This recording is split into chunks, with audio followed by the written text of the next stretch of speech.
sua presença, representando aqui a Secretaria Estadual de Saúde.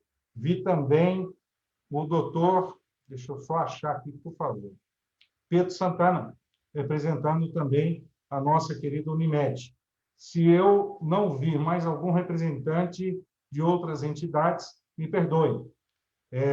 Bruno, gostaria, então, que a gente confirmasse, além de tudo, o doutor Fernando Carneiro, que é o nosso diretor da Faculdade de Medicina, que está aqui conosco também, e nós vamos projetar a resolução para dar início à nossa conversa. Solicito que, após a leitura da resolução, nós vamos deixar as palavras franqueadas e aqueles que quiserem fazer uso, nós vamos anotar os nomes, abre o microfone, fala, e depois o próximo vai falar e assim por diante. Ok? Para a gente ter uma plenária organizada. Solicito que a palavra não exceda mais do que 3 minutos. Se for preciso, a gente fala novamente, ou se o indivíduo estiver no meio do raciocínio e for exceder, a gente vê ocasionalmente, para que não fique somente alguns falando e não dando direito à palavra ser franqueada para todos. Nós estamos aqui no Facebook, as pessoas que participam do Facebook, elas participam através de comentários, podem nos ajudar aí mandando perguntas e que nós vamos responder na medida do possível. Bruno, por favor, vamos então projetar nossa resolução da urgência e emergência do CFM. Só um minuto, já libero, senhor presidente.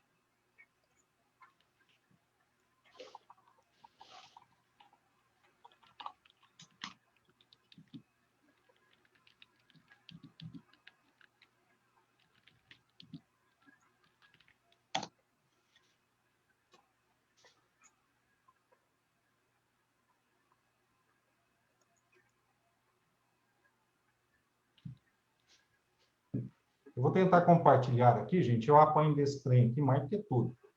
Mas deixa eu tentar compartilhar.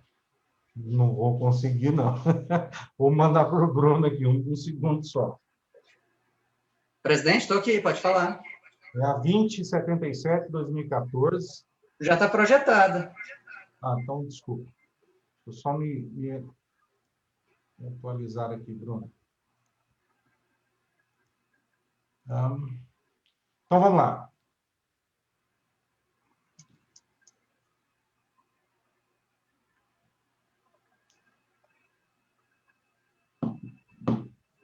Sala de espera.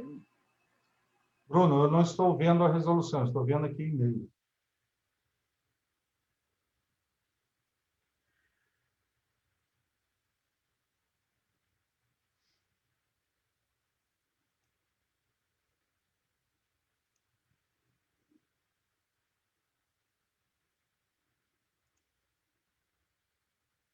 Projetar de novo, presidente, para ver se aparece. Esse é só um norte, obviamente, que a gente vai colocar aqui pelos pares, também as problemáticas desse atendimento de urgência e de emergência e as considerações de cada um de vocês, ok?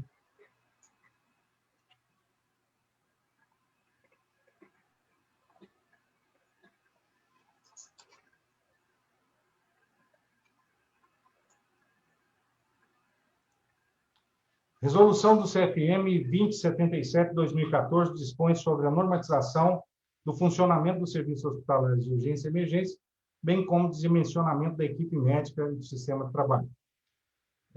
Depois dos considerandos, por favor.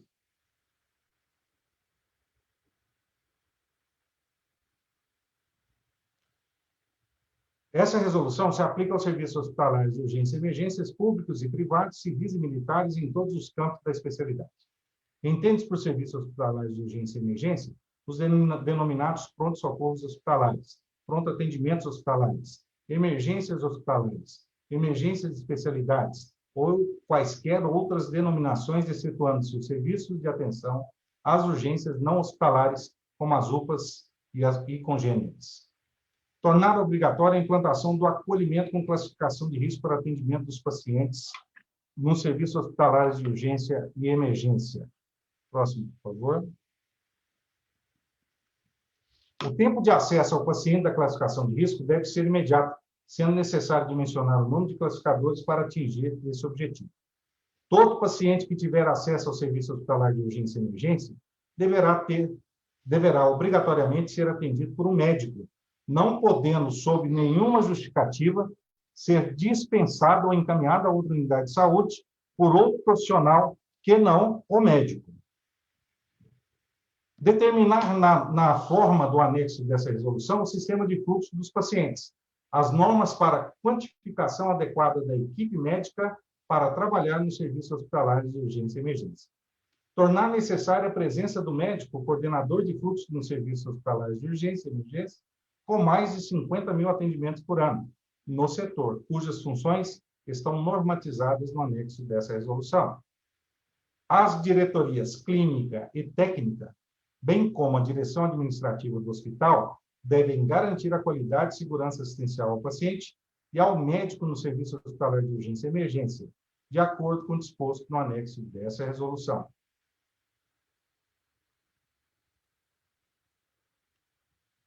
Tornar obrigatória a qualificação dos profissionais médicos para o trabalho de serviços hospitalares de urgência e emergência, mediante o disposto no capítulo 7, item 2, a linha B3, da portaria 2048 do Ministério da Saúde, de 5 de novembro de 2002, capacitação essa de responsabilidade dos gestores, segundo preconizado pela portaria. É obrigação do diretor técnico do hospital exigir documentalmente do gestor a capacitação prevista no caput. É obrigatória a passagem de plantão médico a médico, na qual o profissional está assumindo o plantão deve tomar conhecimento do quadro clínico dos pacientes que ficarão sob sua responsabilidade. É obrigatório o registro completo da assistência prestada ao paciente na ficha de atendimento de emergência, boletim de atendimento, prontuário médico, constando a identificação dos médicos envolvidos no atendimento. É obrigação do médico plantonista do serviço de emergência e urgência dialogar pessoalmente ou por telefone com o médico regulador ou sobre aviso, sempre que for solicitado ou que solicitar a esses profissionais, fornecendo todas as informações com vistas à melhor assistência ao paciente. O médico de sobreaviso deverá obrigatoriamente dar assistência no serviço de urgência e emergência quando solicitado para interconsulta, justificada e registrada no prontuário pelo médico solicitante, no menor tempo possível, devendo se comunicar de imediato quando contatado pelo hospital. Sobe um pouquinho, por favor. Estabelecida a necessidade de internação, o paciente passa a ser responsabilidade do médico de sobreaviso, ou do médico internista, ou de qualquer outro médico responsável pela internação, até a alta pela sua especialidade ou a transferência do paciente para outro profissional. Enquanto o paciente internado estiver nas dependências do serviço hospitalar de urgência e emergência, as intercorrências por ele apresentadas deverão ser atendidas pelos médicos plantonistas desse setor, caso o médico assistente esteja ausente. No entanto, esse deverá ser imediatamente comunicado do fato, sendo a responsabilidade da assistência compartilhada, objetivando sempre o melhor tratamento para o paciente. É direito do paciente ter um médico como responsável direto pela sua internação, assistência e acompanhamento até a alta, sendo proibida a internação em nome de serviço. O tempo máximo de permanência dos pacientes de serviços hospitalares de urgência e emergência será de até 24 horas, após o qual o mesmo deverá ter alta, ser internado ou transferido.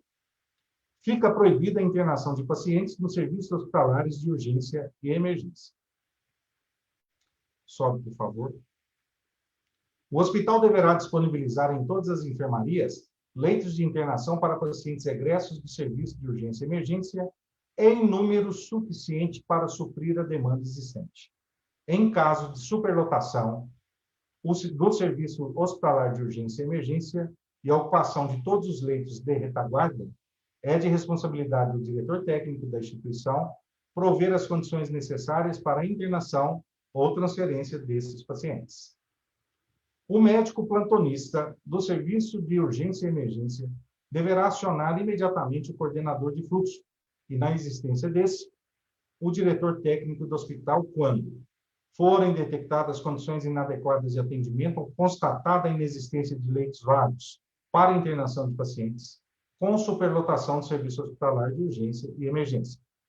Houver pacientes que necessitem de unidade de terapia intensiva e não houver leito disponível, quando o serviço hospitalar de urgência e emergência receber pacientes encaminhados na condição de vaga zero.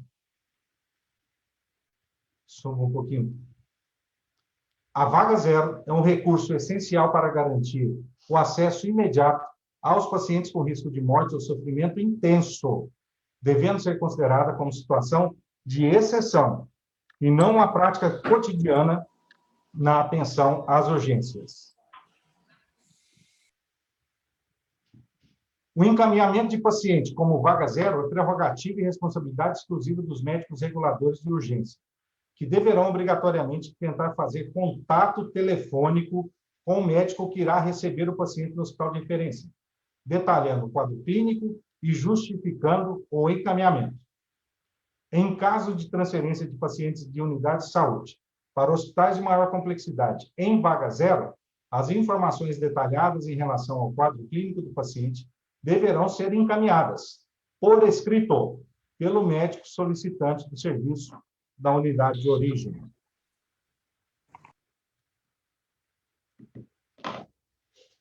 No caso de utilizar-se a vaga zero em serviço hospitalar de urgência e emergência, superlotado com ou sem capacidade técnica de continuidade de tratamento, caberá à equipe médica estabilizar o paciente e, após obtidas as condições clínicas que permitam a transferência, comunicar o fato à regulação, persistindo a responsabilidade do gestor público pela obtenção de vagas para a continuidade do tratamento, e, se necessário, com a compra de leitos na forma da lei. Uma vez acionado em função da superlotação, o diretor técnico do hospital deverá notificar esta circunstância ao gestor responsável e ao Conselho Regional de Medicina para que as medidas necessárias ao enfrentamento de cada uma das situações sejam desencadeadas. Suba, Bruno. Parágrafo único. Nos casos de recusa ou omissão por parte do gestor, o diretor técnico deverá comunicar imediatamente o fato ao Ministério Público, dando ciência ao Conselho Regional de Medicina. Essa resolução entrou em vigor em 24 de julho de 2014. Vamos abaixar só um pouquinho os anexos para eu pontuar algumas coisas. Os leitos de retaguarda definem 24 horas com período máximo de observação hospitalar e estabelecem uma padronização de nomenclatura para censo hospitalar nos hospitais integrantes do SUS, elaborada com vistas a permitir esse censo gerasse informações de abrangência nacional.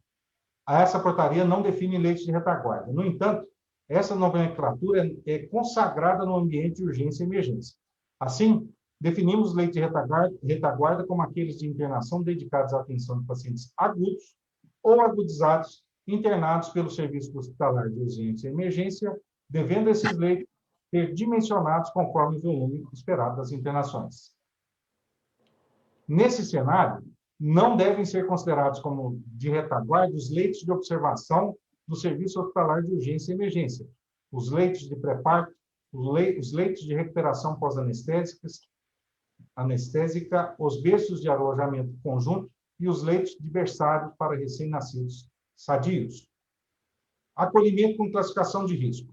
É obrigatória a implantação do acolhimento com classificação de risco no serviço de urgência e emergência de um sistema de classificação de pacientes de acordo com a gravidade do agravo à saúde que apresentam e que deve ser realizado por profissionais médicos ou enfermeiros capacitados. O paciente classificado por enfermeiro não pode ser liberado ou encaminhado a outro local sem ser consultado por médico. A classificação deve ser feita obrigatoriamente em local que assegure a privacidade e o sigilo do paciente, podendo este ter 2 ou mais salas de classificação para momentos de maior fluxo de atendimento, resguardadas as condições de privacidade.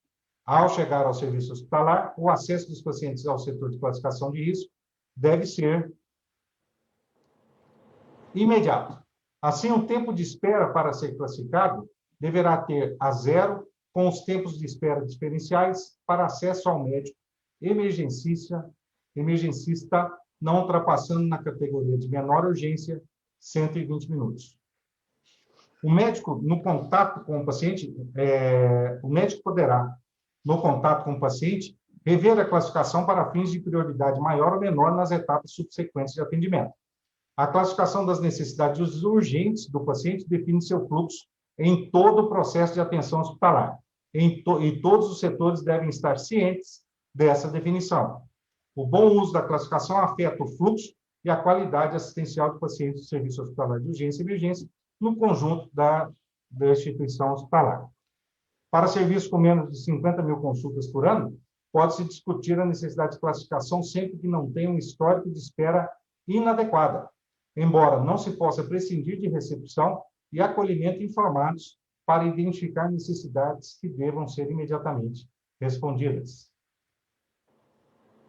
Há diversas escalas de classificação que podem ser adotadas, que possuem especificidades importantes, devendo-se observar a distinção entre as escalas utilizadas para adultos e crianças, em saúde mental e obstetrícia, para maior sensibilidade e especificidade. Quando a classificação for realizada por enfermeiros, o protocolo adotado obrigatoriamente deverá ser baseado em sintomas, não podendo envolver diagnóstico médico.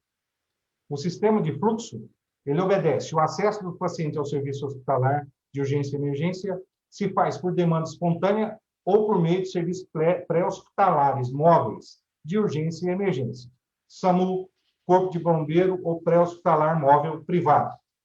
Os pacientes demandados dos serviços pré-hospitalares móveis de urgência e emergência podem ser pré-classificados dependendo do contato prévio da regulação. Os pacientes pré-classificados podem ter acesso direto à sala de reanimação de pacientes graves. Os demais pacientes deverão passar pelo processo de acolhimento com classificação de risco.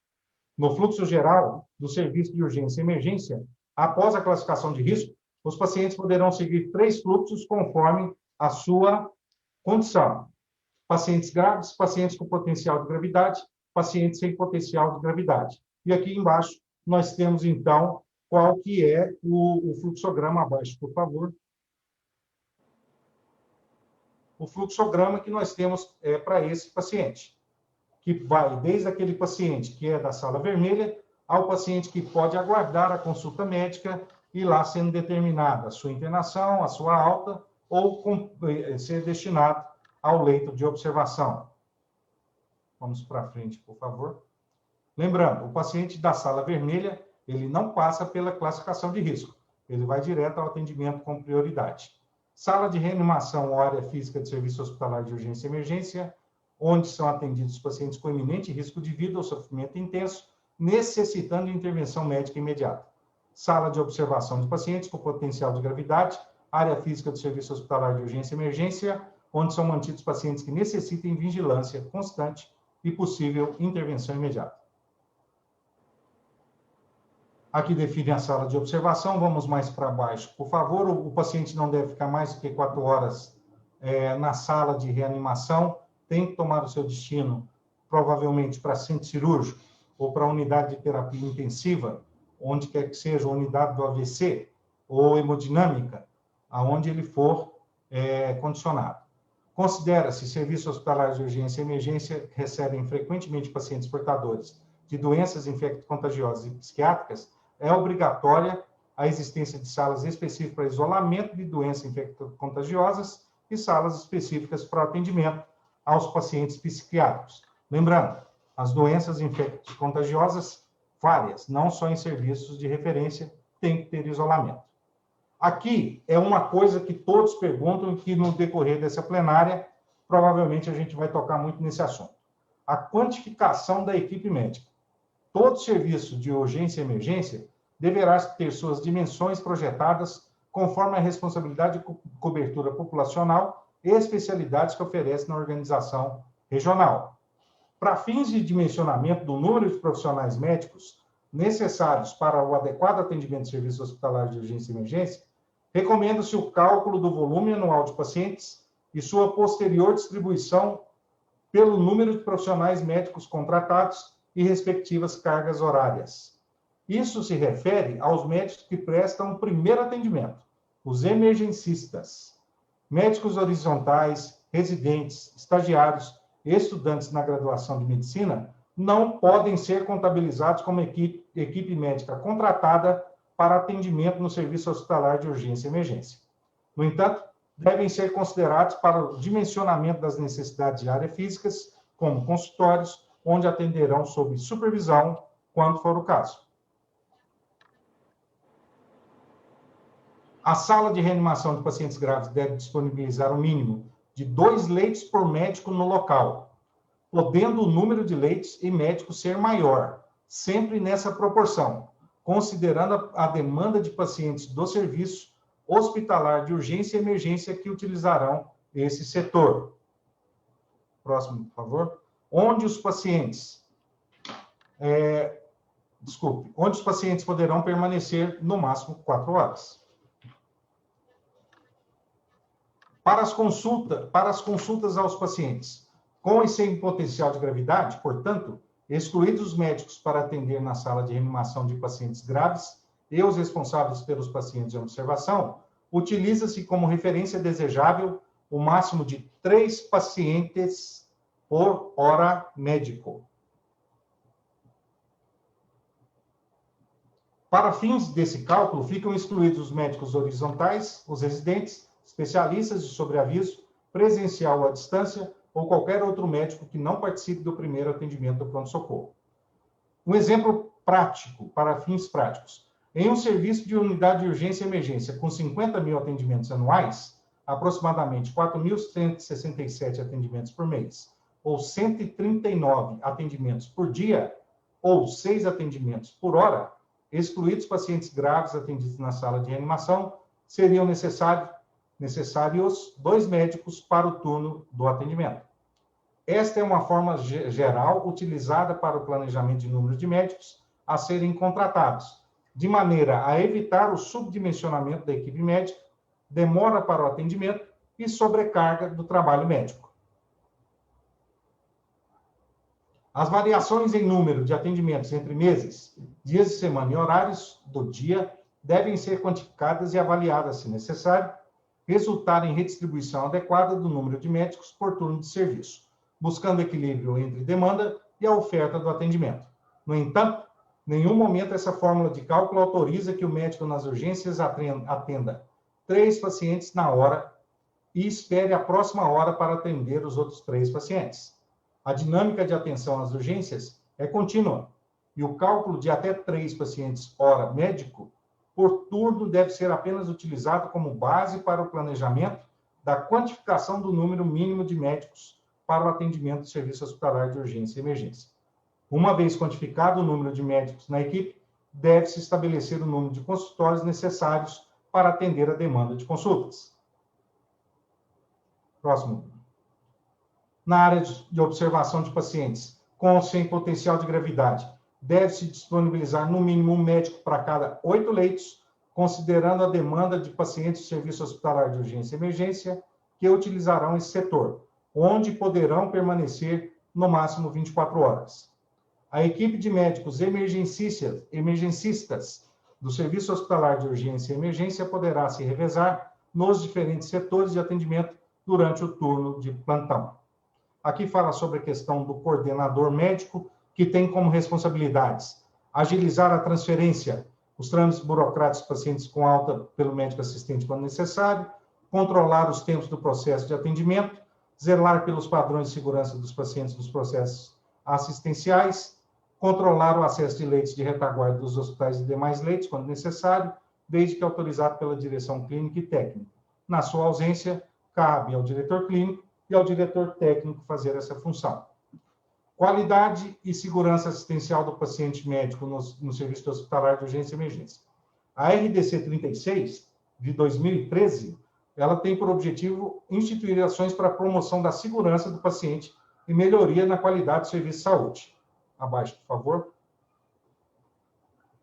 Ela se aplica aos serviços de saúde públicos, privados, filantrópicos, civis e militares, incluindo aqueles que exercem ações de ensino e pesquisa. Essa RDC determina que a direção do serviço deve constituir o núcleo de segurança do paciente, nomear a sua composição, conferindo aos membros autoridade, responsabilidade e poder para executar as ações do plano de segurança do paciente em serviço de saúde. Esse plano deve estabelecer estratégias de ações de gestão de risco conforme as atividades desenvolvidas pelo serviço de saúde.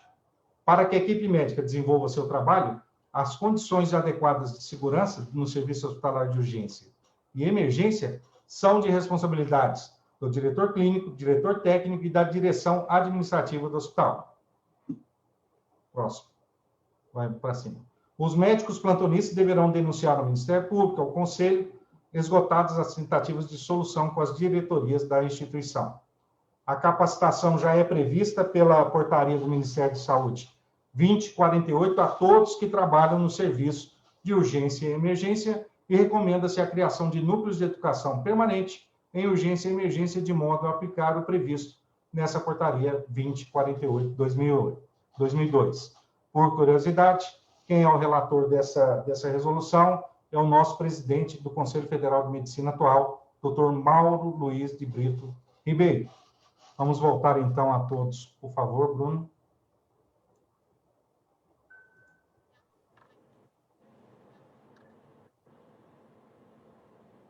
Não me mande o WhatsApp, porque eu não tenho como fazer. Por favor, pode anunciar, Bruno.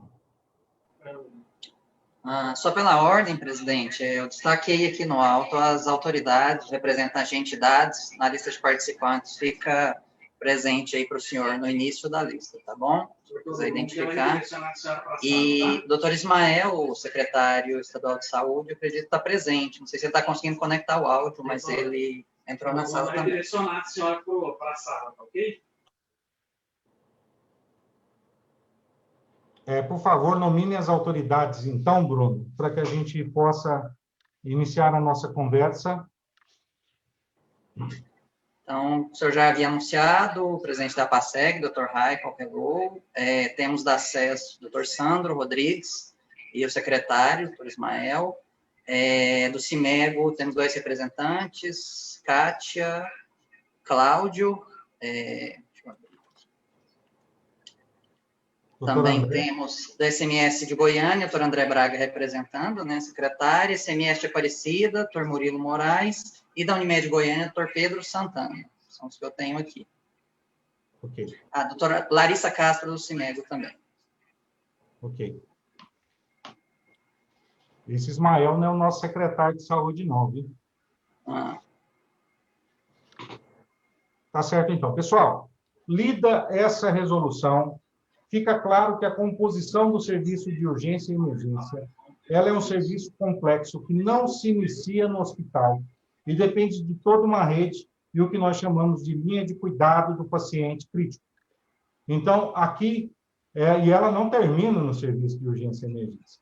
Aqui fica claro, então, que o nosso cuidado com esse paciente, o nosso encaminhamento, o atendimento através de rede, ele tem que ser altamente conectado e inteligente, e estratégico, para que a gente não tenha aí surpresas ou superlotações de determinados hospitais em referência a outros que não tenham essa superlotação e não utilizando o dimensionamento adequado da nossa rede hospitalar, seja ela pública ou privada. Passo a palavra, então, a quem queira fazer uso, para que a gente possa começar a nossa discussão aqui nessa plenária. Por favor, se inscrevam aqui com o Bruno ou comigo. Dr. Raikal. Presidente, obrigado pelo convite. É um prazer estar aqui entre tantos colegas, alguns que eu não vi há muito tempo. Cumprimento a todos, são vários os colegas, não dá para nominar todos, e dizer o seguinte: essa iniciativa é louvável e só poderia vir do Conselho, realmente. Muito foi feito, muito precisa ser feito, nós não temos que discutir isso. O que fazer e como fazer? Por exemplo, durante o texto que foi lido, essa equalização de leitos, na prática ela não é viável. Durante o pico da pandemia, eu recebi mais ligações de pessoas querendo transferências do que pessoas querendo leito. Então, quando todos querem os mesmos 2 ou 3 hospitais, você não tem como equalizar esses leitos através de transferência. Nós temos aqui autoridades que fazem isso com muita proficiência no serviço público e sabem disso. Você tem uma vasta experiência, Paulo, como tem o Sandro, como tem o André. A gente sabe quão difícil é você resolver esse problema. Com relação à qualificação do profissional, com relação à estrutura de amparo a esse profissional, regulação de fato só existe quando você enxerga os dois lados. Quando você enxerga um lado só, você faz uma distribuição de leitos. Então, a jornada é extremamente longa. Nós vimos e temos a possibilidade de analisar outras capitais onde isso já está mais avançado, para que possamos nos inspirar. Quando você olha em Belo Horizonte, o Mater Dei, que tem 24 equipes de plantão, as equipes indo de um colega profissional a 5. Eles têm endócrino de plantão, eles têm geriatra de plantão. Assim, e por que lá tem? Porque o mercado de lá comporta. Por que aqui não comporta ainda? Eu acho que se nós caminharmos para essa discussão, a quantidade de instituições que nós temos aqui, que não tem absolutamente nada disso, são denominadas hospitais. Abrem às 8 da manhã, fecham às 6 horas da tarde. A quantidade de instituições que declaram ter uma emergência, quando na prática isso não existe, alguém de sobreaviso que vai ligar. Então, eu fico muito, muito lisonjeado de poder participar de uma discussão que possa trazer melhoria a esse serviço.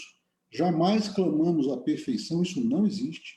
E temos plena ciência do esforço feito até agora e da convicção de que, se trabalharmos, esse grupo aqui presente, trabalhar para que isso mude, mudará muito e mudará rapidamente. E me coloco à disposição, mais uma vez, do Conselho para que possamos participar disso.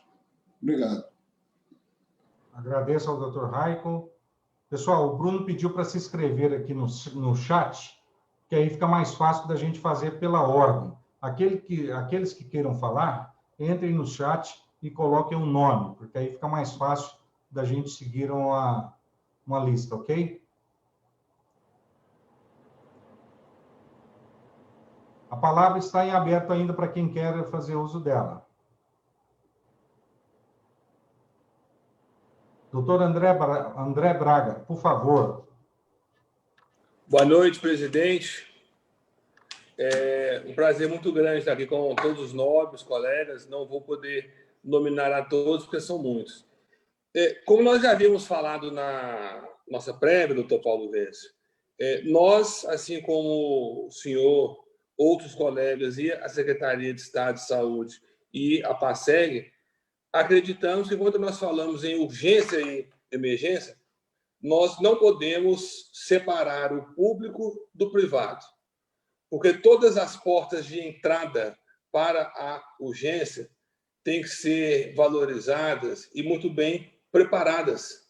Então, a atenção básica, como o Raico estava falando no início, as nossas unidades pré-hospitalares fixas, as nossas unidades pré-hospitalares móveis, públicas e privadas, devem ter uma parametrização que resguarde a qualidade do atendimento que é feito.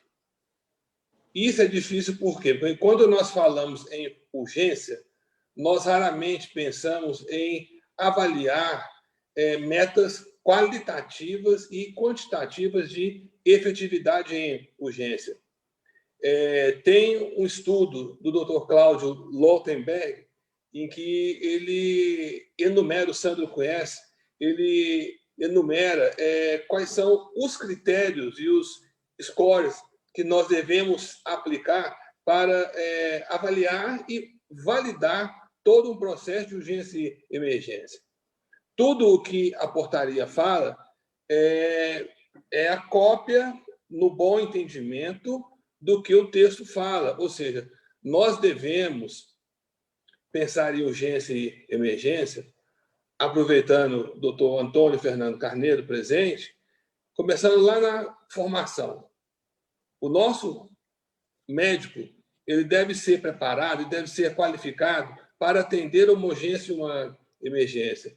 Ele deve ser treinado em simulação realística para que, quando ele saia do curso médico, ele tem um mínimo de conhecimento para dar um plantão numa unidade de urgência, que normalmente é o primeiro emprego que ele vai ter. Nós temos que qualificar as nossas portas de entrada pré-hospitalares fixas e móveis para que o profissional tenha ambiência, segurança e qualidade para o atendimento, como a portaria diz. A rede de atenção de urgência, emergência, a linha do cuidado deve ser muito bem desenhada para que a regulação funcione de forma efetiva, para que o nível de atenção básica, secundário e terciário sejam muito bem alinhados e você saiba 24 horas por dia a dinâmica de cada setor. E é o que a gente busca fazer. O Rafael entende muito do que nós estamos falando também. E tudo isso é importante por quê? Porque o paciente ele vai entrar pela via pública ou pela via privada e pode migrar de uma para outra com muita facilidade. Por isso, Paulo, como nós havíamos falado mais cedo, creio que nós devamos pensar em formatar, construir uma rede de atenção à urgência estadual, que seja multissetorial e que abranja a todos os atores que dela participam, públicos e privados, para que, em conjunto, nós possamos construir um novo paradigma para o atendimento à urgência, do qual todos nós usamos um dia ou outro. Temos as nossas necessidades, temos as nossas falhas, já avançamos muito na atenção da Secretaria Municipal de Saúde, tem muito a avançar ainda, temos certeza, tem muita coisa que nós não conseguimos fazer na atual gestão, que vai ficar preparado e encaminhado para ser construído e finalizado na próxima gestão, mas eu acredito que um plano gestor maior, com todas as entidades unidas, seja mais efetivo, até como força de voz, para que a classe médica unida possa fazer uma construção melhor. Essa seria a minha mensagem inicial e vamos continuar. Obrigado. Obrigado, doutor André. Passo a palavra ao doutor Marcelo Neto. Bom, boa noite, né? Queria agradecer o convite do doutor Paulo, né? Pela presença aqui. E trazer um pouco da minha vivência, né? Eu sou um médico goiano que foi para o Ministério da Saúde em 2011, 2015. Depois fui para o Sírio-Libanês na área de ensino, na área de gestão hospitalar, na pós-graduação. Então, eu visualizei muitas coisas nesse Brasil afora. E visitei as 44 maiores emergências do país de 2011 a 2015, buscando fazer um diagnóstico e aprender por que existe a desorganização e por que existe a superlotação das unidades de urgência e emergência. E dali saiu vários conceitos, né? Essa portaria do CFM, ela busca a perfeição, ela é nosso alicerce, essa de 2014, a 277. Agora, ela trata muito do ambiente hospitalar, da porta de entrada, onde você tem o acolhimento, a classificação de risco, e vamos fazer um resumo, que seria a gestão da clínica, né? E as linhas de cuidado, né? E a porta de saída, né? Vou trazer um pouquinho antes do hospital, que aí que eu acho que está um dos maiores problemas para a gente organizar o hospital, tem que ser antes. Hoje é o acesso hoje que está mais gritante para a população, da maneira geral. Então, a gente tem que sair desse modelo hoje, que a gente está exaurido, é um modelo que o gestor está insatisfeito, ele está gastando muito, está tendo muita crítica. O paciente também está se sentindo também abandonado muitas vezes. E o hospital acaba sendo vítima desse processo também, porque ele está de porta aberta, demanda espontânea, não sabe o que vai receber, custo 24 horas fixo. Então, ou seja, é um modelo hoje exaurido, que a gente todos os atores envolvidos nesse modelo, eles estão insatisfeitos, né? Então, assim, pelos estudos que nós fizemos nesse de 2011 para cá, a resolução do CFM, as resoluções que existem no Ministério da Saúde, na saúde na ANS, na saúde suplementar, na vigilância sanitária. Então, ou seja, quando você pega todos os documentos e junta, é possível a construção de um novo modelo assistencial. Eu acho que a minha vinda aqui hoje, eu estava saindo da minha zona de conforto para vir participar com vocês, é para trazer mais uma luz nesse sentido. Eu acredito no novo modelo assistencial. Modelo de que forma? É um modelo baseado em rede assistencial. É um modelo baseado em rede assistencial de urgência e emergência. É assim, vamos para um raciocínio muito simples. Vamos falar assim, vamos montar a nossa rede de urgência e emergência.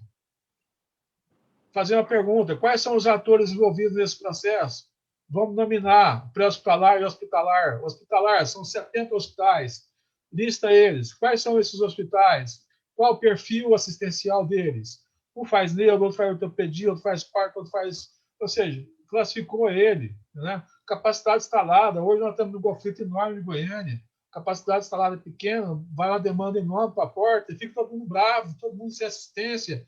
O hospital sofrendo, trabalhando 24 horas, custo fixo, médico estressado, paciente sem atendimento. Ou seja, está errado. A gente tem que capacitar trazer uma rede de urgência e emergência para essa prestação de serviço. Essa rede de atenção de urgência e emergência é fundamental que ela traga um instrumento de gestão que é a regulação assistencial, que é a regulação assistencial de acesso. É o de acesso. Onde a regulação assistencial de acesso, ela vai ter quem faz ortopedia e tem coluna também, serviço de coluna, quem faz ortopedia e tem o serviço de mão. Ou seja, quando for encaminhar, quando for orientar, teleorientar, orienta com precisão. Não adianta a gente ter um hospital na habilitação, no seu CNES, que tem neuro. Mas a gente tem um colega que trabalha no hospital, no consultório, atende neuro. Ele não vai ficar no final de semana atendendo. Então, ou seja, a gente tem que trazer o conceito de hierarquização de serviço. Tá? Trazer quem realmente faz neuro 24 horas, hospital A, B, C. Então, ou seja, aquele AVC que o colega médico solicitante, ou se não, por orientação à população atendida, vai encaminhar da maneira correta para um hospital que vai fazer a tomografia, vai ser atendido, ou seja, vai ter a sua resolução. Então, ou seja, existe, não vou ficar citando exemplos, são 3 minutos, já estou esgotando. Eu quero trazer para vocês o seguinte: existem normas, evidências científicas, principalmente o pessoal da Unicamp, já trabalhou demais nessa área, o pessoal da USP. Nós trabalhamos no programa SOS Emergência do Ministério da Saúde em cima disso. Então, ou seja, tem normas, tem resoluções que é possível a gente fazer uma mudança de modelo de gestão. Trazendo a minha vivência para o estado de Goiás, para Goiânia. Eu já participei do SUS desde a municipalização, desde 96, 97. Eu sou atualizado ano a ano com a rede de urgência e emergência e fiz um trabalho também na Unimed de 2014 até 2020. E conheço bastante a rede de urgência e emergência. Falta pouco para a gente chegar na construção de uma rede de atenção à urgência e emergência. Repito, falta pouco para a gente construir uma rede de atenção à urgência e emergência. Tem que existir um projeto e uma pactuação. Viabilidade técnica, nós goianos temos capacidade técnica. Viabilidade de serviço, nós temos. Eu acho que tem que ter a viabilidade política, as pessoas conversarem, se entenderem e fazer os seus pactos para a construção de uma nova rede, de uma rede assistencial de urgência e emergência. Acho que eu passei o tempo, né? Vou parar aqui. Passou não, Marcelo. Muito bom, muito bom. Muito obrigado pelas palavras. Passo a palavra agora ao doutor Sandro Rodrigues. Sandrão, contigo. Obrigado pela oportunidade. A gente tem discutido muito rede de urgência. Eu acho que a Covid agora deu uma balançada legal na gente, assim, com relação ao que precisava ser feito, trabalhado. Raikal está aqui, não me deixa mentir que a gente conseguiu trabalhar de forma bastante próxima, público e privado, e a gente viu que isso é um caminho interessante, porque, só a título de informação, cerca de 20% a 30% dos pacientes que internaram no HCamp aqui de Goiânia, ali no Hospital do Servidor, eram de plano de saúde, então não dava para distinguir muito isso, nem era a lógica também de distinguir, mas um dado importante para a gente levar em consideração. Acho que a fala do Marcelo ela é antecipada também pelo próprio André. Sandro, o seu áudio... fantástica, é extremamente de serviços e uma rede não só para urgência e emergência. Melhorou um pouquinho? Eu acho que a internet está meio ruim aqui. Voltou, Paulo? Melhorou, obrigado. Beleza, daqui a pouco eu volto o vídeo. A fala é bem rápida. Então, a questão que o Marcelo trouxe também dessa organização. Agora, a gente vai ter que pensar que muitas das vezes a gente pensa em urgência, pensa lá no pronto-socorro, mas o problema muitas das vezes não está lá, não. O problema está lá na atenção primária, que não resolve um monte de coisa. Isso vai parar lá. Eu lembro é uma questão bem clara nessas discussões, que quando a gente inaugurou o GOL aqui em Goiás, eu fiz algumas visitas lá, junto com o doutor Hélio, o doutor Hélio Ponciano, e a questão de paciente que estava com um corte pequeno, que na atenção primária resolveria, estava no GOL, ocupando espaço num hospital de altíssima complexidade, né? Então, de pensar esse processo. E de pensar também que aí é algo bem pessoal meu também, que todo problema que dá na urgência acaba que o problema é a tal da regulação, né? Mas a regulação, ela não é o problema. Na verdade, ela é a solução. Só que o sistema precisa funcionar como um todo bem para a própria regulação poder funcionar da forma como precisa. A regulação não faz milagre. Ela quase chega lá, mas ela não faz milagre porque ela é um componente só dessa rede e precisa dessa rede funcionar de uma forma bastante importante. Eu sei que a temática que é específica do atendimento é em Goiânia, mas não tem como desconsiderar o estado como um todo. E também o polo de Aparecida de Goiânia e de Anápolis como centros importantes dessa atenção à urgência, e algo que está no projeto de saúde, do planejamento de saúde do próprio governador, né, da Secretaria Estadual de Saúde, que é a questão da regionalização. Chega muita coisa aqui em Goiânia que não precisa chegar, e isso, obviamente, lota o lugar, deixa os ambientes mais cheios, superlotados, algumas vezes quase colapsados, e precisa de ter um grande jogo de cintura aí para se resolver esses problemas também. E que a gente conseguiu trabalhar isso agora na Covid, né? E a lógica é que a gente mantenha todos esses hospitais. Só aquele hospital ali de Águas Lindas, que era uma estrutura modular, que, enfim, que ele foi organizado especificamente para a Covid, que já foi desmobilizado até, mas todos os outros hospitais foram trabalhados numa perspectiva regional, justamente nesse sentido. E uma notícia boa nesse processo que a gente está discutindo aqui agora é que a gente teve uma reunião hoje na Câmara Técnica do CONAS, o Conselho de Secretários Estaduais de Saúde, okay? Um grupo específico que trabalha com atenção à saúde, e a gente tem uma possibilidade muito boa a ser definida nos próximos dias, que é a organização, a habilitação, na verdade, de mais 5 mil leitos de UTI no Brasil. Isso deve ser proporcional, a gente fez uma conta mais ou menos aqui pela população de Goiás, então seria o incremento, né, de mais 170 leitos de UTI, fora parte do que já foi colocado também em funcionamento pela SES para isso, para dar uma desafogada. Mas aquilo que a gente já conversou várias vezes, inclusive conversas minhas com o próprio Paulo também. Não adianta a gente aumentando leito, aumentando leito, se a gente não qualificar todo o processo.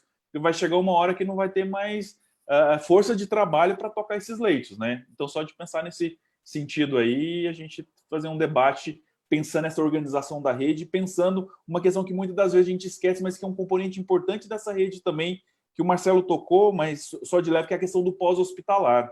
A gente faz o pré-hospitalar, o hospitalar arruma leito de UTI. O paciente sai, se esquece desse paciente, ninguém cuida do pós-internação dele, ele reinterna em pouco tempo e com uma complicação muito maior, um critério bastante importante de qualidade de cuidado numa rede de atenção à saúde. Então, é isso aí para a gente, pelo menos, dar um start aí e fazer essa discussão. Obrigado. Obrigado, doutor Sandro. Passo a palavra ao doutor Aldair. Eu vou passar a palavra para o Leonardo Emílio e vou deixar para falar depois, Paulo. Sim, senhor. Passo a palavra ao doutor Leonardo Emílio. Sim, senhor. Boa noite a todos. Obrigado, parabéns à presidência do Conselho por esse debate. Eu queria fazer algumas considerações e fazer uma sugestão no final. A primeira consideração, levando para o lado do médico, especificamente, não da área dos hospitais, nem muito menos da regulação. Algumas coisas são importantes que fiquem claras, assim, uma resolução do Conselho Federal de Medicina, ou resolução do Conselho Regional de Medicina, ela é um documento coercitivo. Então, é muito importante que isso é um documento que ele tem uma implicação direta sobre quem está atuando na frente na linha de emergência. E essa pessoa que está muito na frente, que realmente vai responder, e quase sempre responde em última análise por toda a questão de atendimento, em que pese bom, ruim, mais ou menos, o que é que seja, é o diretor técnico. Então, a responsabilidade do diretor técnico no serviço de emergência, ele é essencial e crucial.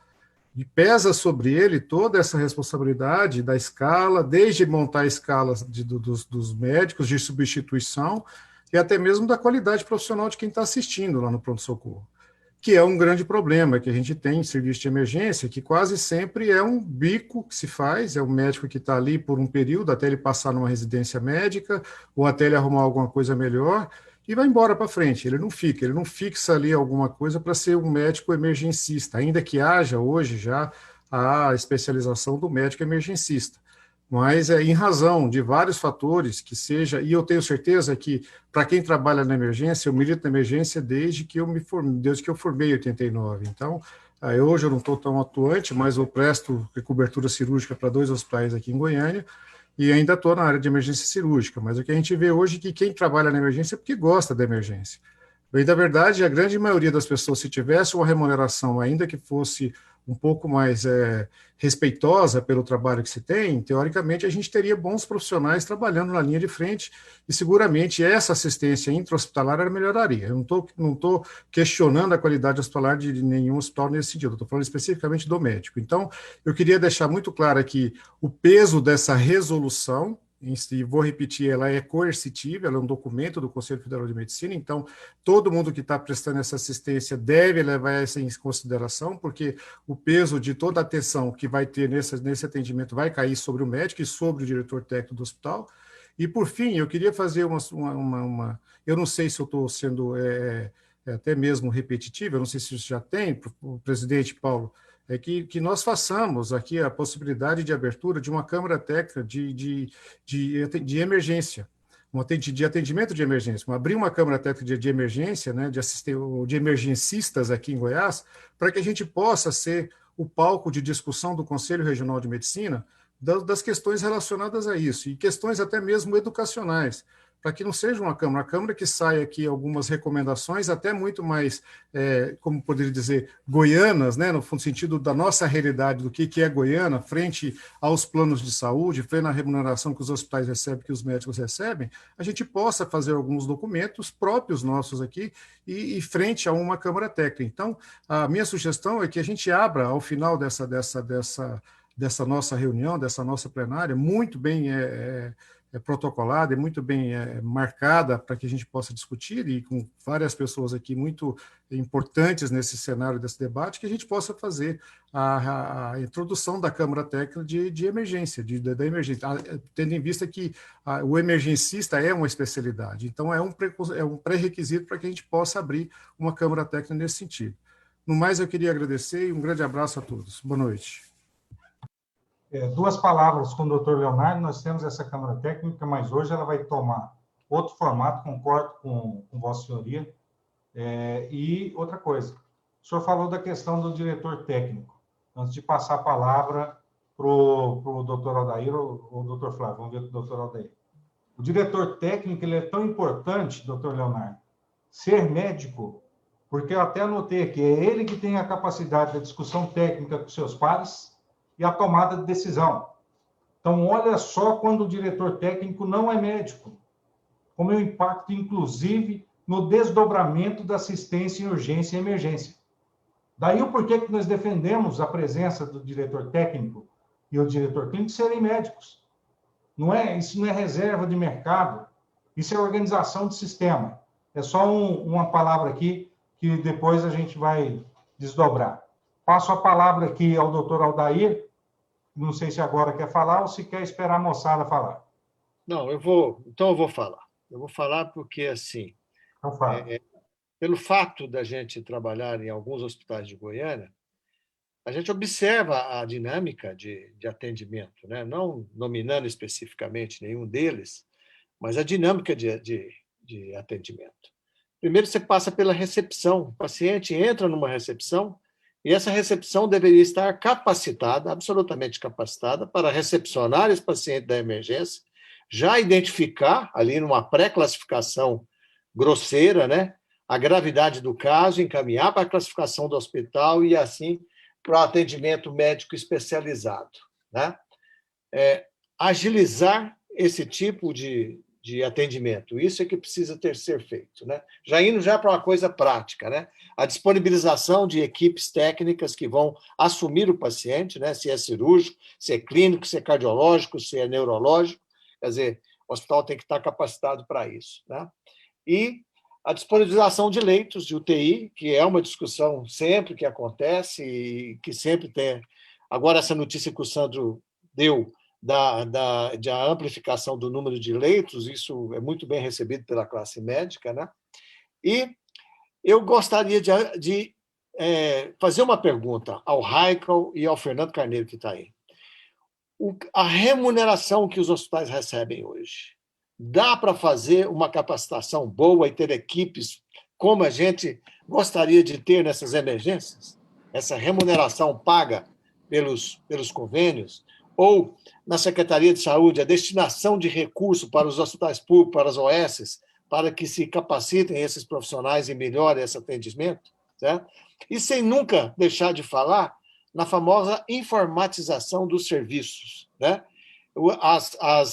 Os programas de informatização estão muito lentos. Esses programas são feitos pelo programador para ser usado pelo programador e não pelo usuário.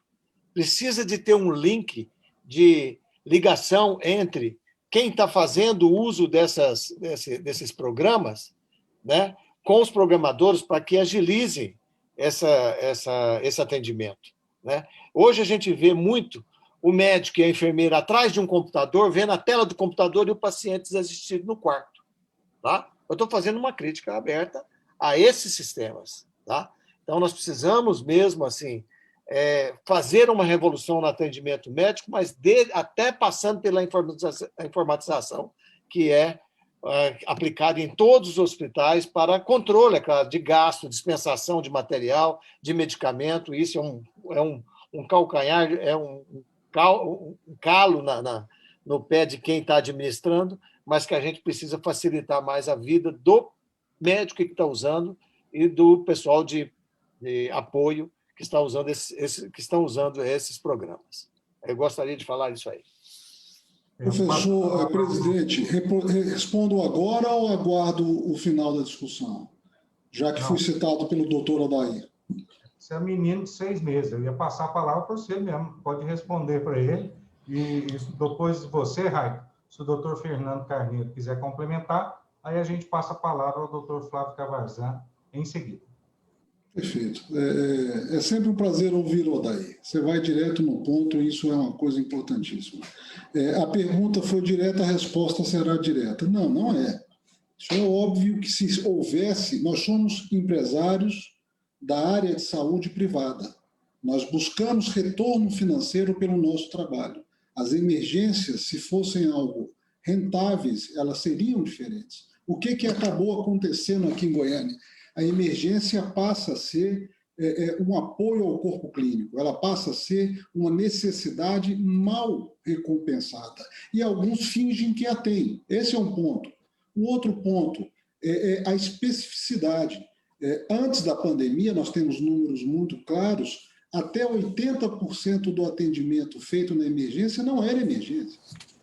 Quer dizer, você tinha uma busca por atendimento emergencial que poderia ter sido atendido por outras ferramentas, como telemedicina, ou APS, ou médico de família, ou seja lá o que for, que acaba na emergência. Com relação... Goiânia é uma cidade com hospitais de especialidade. Nós temos um hospital de cardiologia, de ortopedia, ou de neuro, ou maternidade, voltada para aquela especialidade. E aparece de tudo numa emergência. Quer dizer, como não há, de fato, uma estratificação, como foi sugerido pelo superintendente Sandro, você acaba atendendo dor de ouvido no hospital de neuro ou atendendo dor de barriga no hospital de cardio. Quer dizer, eu não entrei nem porque... Eu acho que nós estamos discutindo aqui algo atemporal. Porque se nós formos falar do que aconteceu esse ano na pandemia, é uma tragédia em todos os sentidos. Nós perdemos colegas, perdemos mais essa semana, perdemos enfermeiros, nós tivemos que mudar o perfil do hospital para atender uma doença que não era da nossa especificidade, praticamente não, na verdade, sozinhos. Tem operadora glosando e negando a EPI até hoje. Nós estamos bancando isso, nós vamos entregar ao Ministério Público na segunda-feira o que aconteceu com os nossos hospitais, discutimos isso, o doutor Sandro é coordenador do COI, o desbalanço que houve com os hospitais de Goiânia durante a pandemia. Em outras capitais, houve um esforço coletivo aqui em Goiânia, na rede privada, houve um esforço dos hospitais privados em se adequarem, seja com profissionais que ficaram doentes, repondo, seja... Isso vai ter uma segunda onda e tende a ser pior do que na primeira, vai nos pegar numa situação extremamente frágil. Então, tentando responder de uma forma bem direta, a remuneração não é nem justa, não vou dizer de qualidade, não é justa. A remuneração da forma que acontece. E não é só a remuneração. Nós discutimos muito vaga de emergência ou vaga de terapia intensiva. E sempre alguém pergunta quando é que teremos suficiente. Nunca. Enquanto nós internarmos ou atendemos aquela pessoa que não tem indicação de estar naquela instituição, isso vai estar eternamente. Eu recebi uma ligação sexta-feira passada de uma pessoa que estava com uma dor de ouvido há 11 dias. E ela acreditou que sexta-feira, 11 horas da noite, era uma hora boa de conseguir alguém para poder ver essa dor, que poderia ter tratado isso antes. Olha o que acontece em Goiânia quando se precisa de uma endoscopia, se precisa de uma apendicectomia, de sexta-feira à noite até segunda de manhã. Isso é um problema grave. Então, assim, tem muito que se discutir. A sua sugestão, a sugestão que foi feita de uma Câmara Técnica, feita pelo conselheiro Leonardo, é fundamental para que possamos sair com determinações e muito ajudaria se tivéssemos uma estratificação. A APASEG, há 2 anos atrás, nós tentamos certificações por especialidade nas emergências, com a Sociedade de Neurologia, para que ela certificasse, esse hospital tem condições de atender um paciente com AVC, com TCE ou TRM, neurologia, neurocirurgia. Cardiologia, a mesma coisa para dor torácica, infecto vascular. A única sociedade que realmente abraçou a causa, para ser justo, foi a de infectologia no tratamento do paciente séptico. Então, seria muito interessante voltarmos, certificarmos, estratificarmos e regularmos esse paciente, para que não voltem às emergências aqueles que não têm indicação. E aqueles que têm indicação recebam o melhor atendimento possível ao alcance. Obrigado. Obrigado, doutor Raio. Vou passar a palavra ao doutor... Senhor Paulo, posso falar? Senhor Paulo? Sim, professor Fernando. É porque a pergunta foi direcionada à minha pessoa também. Primeiro, eu quero parabenizar a este conselho sobre a sua presidência, pelo excelente trabalho. Eu estou sem o vídeo porque a minha internet não está muito boa, mas o Raik foi muito feliz na sua explanação. Mas eu acho que tem que ser tirado aqui de positivo, todas as falas foram muito pertinentes. A criação dessa Câmara Técnica, ela tem um valor muito forte, é um valor educativo, tem um valor assim de uma melhoria muito grande. Então, eu vejo com muito bons olhos o fortalecimento, a criação dentro dessa Câmara de gabinetes de crise que possam, de uma forma ou de outra, analisar esses dados, essas evidências, ter força executiva e, além disso, ter uma comunicação e uma consistência de clareza muito forte. Então, assim, como diretor da faculdade, todas essas colocações foram feitas, elas também servem lá para o nosso aluno do 5º e 6º ano, que serão os futuros médicos que poderão estar atendendo a gente. Nós também estamos muito preocupados, estamos fazendo contato para que possamos fortalecer a simulação realística dentro da universidade, através da criação de um laboratório. Nós estamos lutando com isso já tem algum tempo, e isso, então, faz parte até mesmo dessa possibilidade de Câmara Técnica dentro das escolas de medicina. Muito obrigado e parabéns pela iniciativa, professor Paulo. Obrigado, doutor Fernando. Passo a palavra ao doutor Flávio Cavarzan.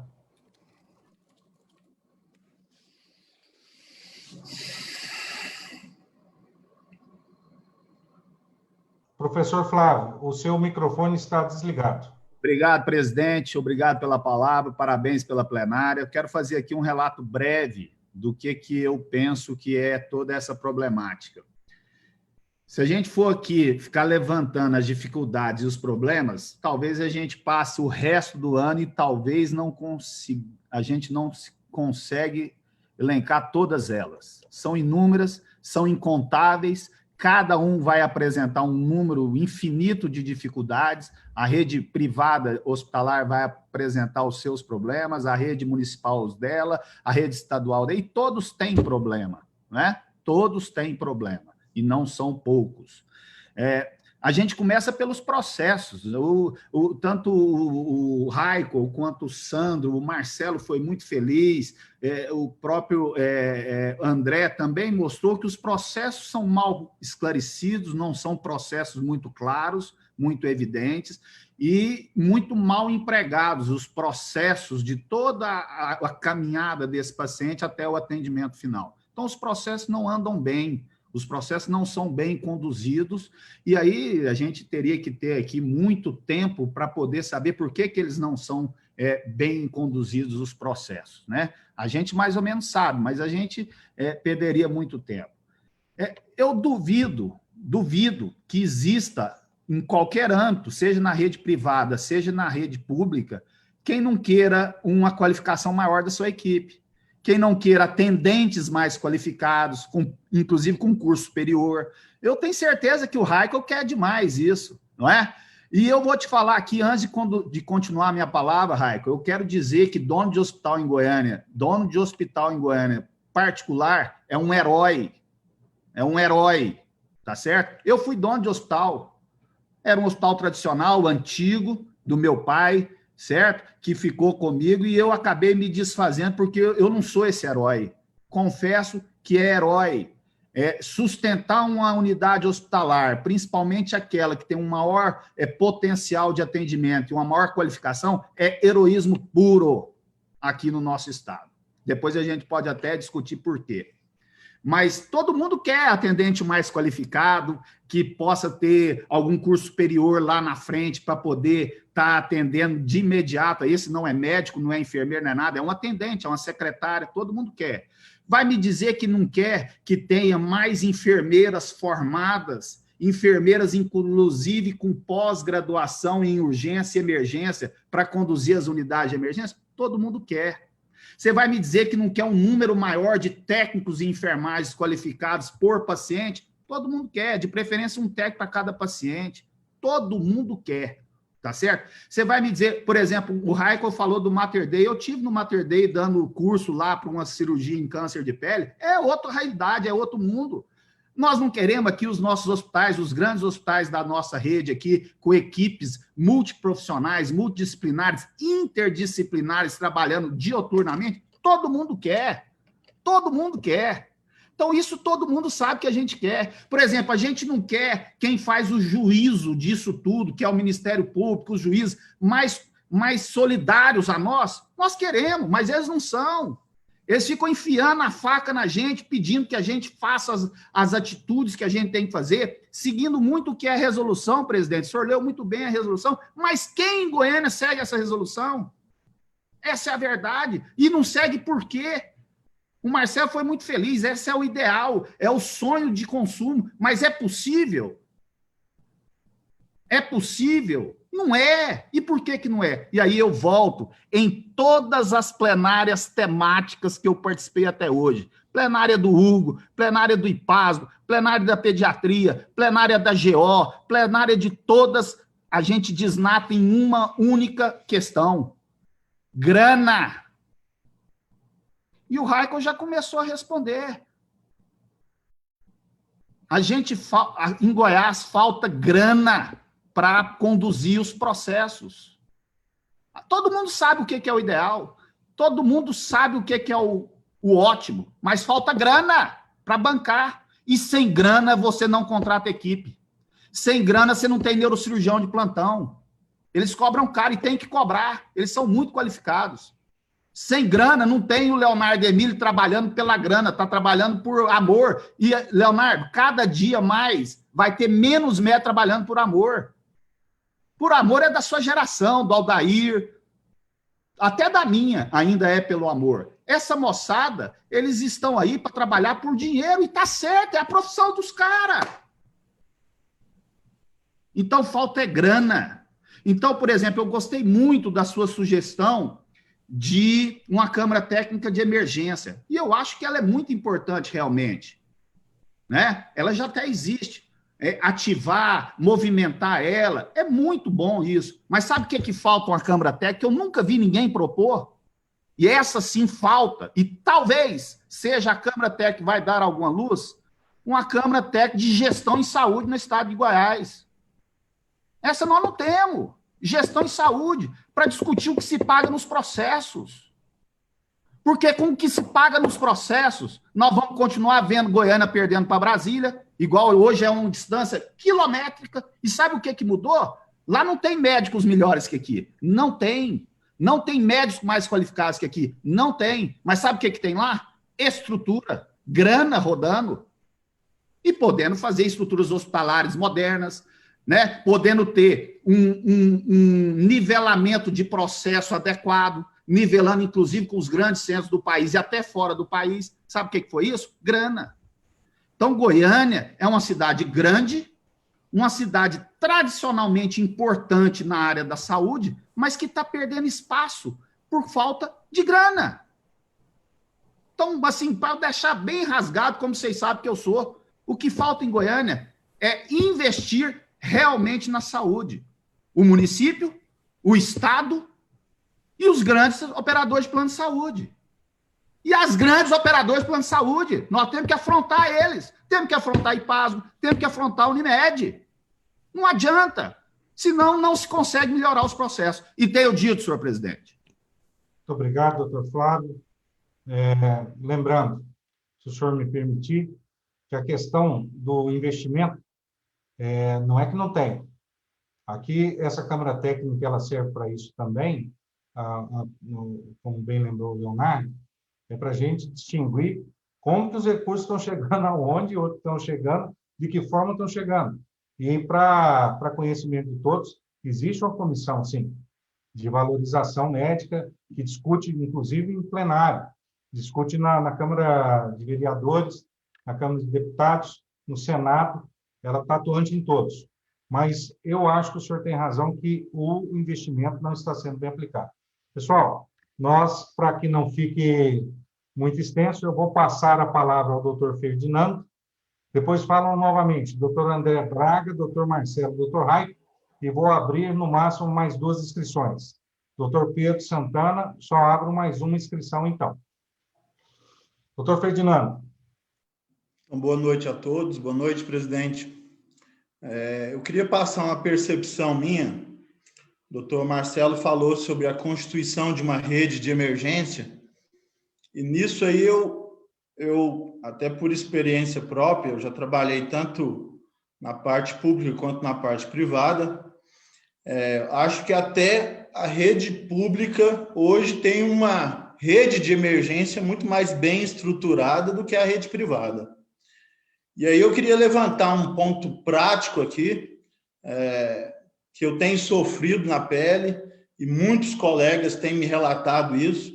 Quando a gente é conselheiro do CRM, muitos colegas acabam procurando a gente para tirar dúvidas, para relatar situações, buscando mesmo aí, às vezes, algum conforto ou até mesmo alguma orientação.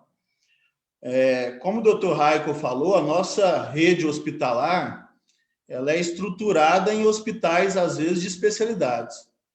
E o que eu tenho visto, na verdade, é que, além do pronto-socorro, a gente está com uma deficiência muito grande, que é a retaguarda dos pacientes internados. Não está tendo responsável de intercorrência do paciente internado. Tem hospital privado, região central de Goiânia, que tem, por exemplo, residência médica estruturada, que o serviço de emergência é basicamente tocado por residente, e residente de especialidade. Só que são hospitais de especialidade, mas que, infelizmente, acabam internando de tudo. Então, um hospital de cardiologia tem um colega vascular que interna lá, tem um colega gastro que interna lá, tem um oncologista que interna lá, tem um hematologista que interna lá. E o que eu tenho visto, e essa é uma preocupação séria, é que, na verdade, o paciente internou, o que tem acontecido? O paciente está no hospital e não tem retaguarda de emergência. Não existe vamos dizer assim, uma determinação de responsabilidade. Muitas das vezes, o que acontece? Enfermeira, técnico, está ali com o paciente passando mal, ligando para o médico assistente, meia-noite, 2h da manhã. E aí eu quero até passar uma sugestão até para o nosso conselho, que, do ponto de vista prático, acho que tem que ter, por exemplo, uma certa determinação de responsabilidade dos hospitais. Quem que está fazendo essa retaguarda de emergência? Os hospitais privados, como a gente já falou aí, já foram tocados, o que acontece? A qualificação do médico que está ali na linha de frente está cada vez pior, porque, na verdade, a remuneração é baixa, então tem atraído basicamente quem não tem residência, quem não tem nenhuma especialidade, quem tem pouca prática, quem está ali para o primeiro emprego, na verdade. E outra coisa é que ele está ali para atender ficha e tentar direcionar ali dentro do serviço o que dá para fazer. Agora, uma preocupação grande é aquele paciente que já está dentro do serviço, está internado, muitas das vezes tem intercorrência e mesmo assim não está tendo atendimento. Eu não sei, até queria uma opinião aí do Raikkonen, como que é visto isso dentro dos hospitais privados, porque o que eu vejo é que dentro do hospital, muitas das vezes existem intercorrências de pacientes que estão internados que não são atendidas. Então, é isso aí, presidente. Lembrando que sem denuncismo e sem... Não, eu não quis falar nenhum nome, eu não falei nome de hospital, acho que, na verdade, é a quase total realidade dos nossos serviços. Por exemplo, nos hospitais públicos, tem médicos responsáveis para quase todos os determinadas intercorrências. Nos hospitais privados não está tendo. Ok, eu entendi o seu posicionamento, agradeço. A gente já anotou aqui algumas considerações e vamos passar a palavra no final. Todas essas considerações eu vou pontuar para que a gente possa discutir isso no grupo de trabalho. Porque senão, como disse o próprio Flávio, senão nós vamos ficar aqui falando sobre o que acontece de errado e não vamos chegar a uma ação adequada. Passo a palavra novamente, então, ao doutor André Braga. Pessoal, para que respeitem os 3 minutos, por favor, tá? Desculpe, André. Desculpa. Só para que lembre o doutor Leonardo Emílio, quando eu fazia 4º ano, eu acompanhava ele lá na UTI do Santa Mônica. Não esquece não, viu, Léo? Até hoje eu lembro disso. Mas eu só queria trazer algumas informações, presidente, que eu acho pertinentes.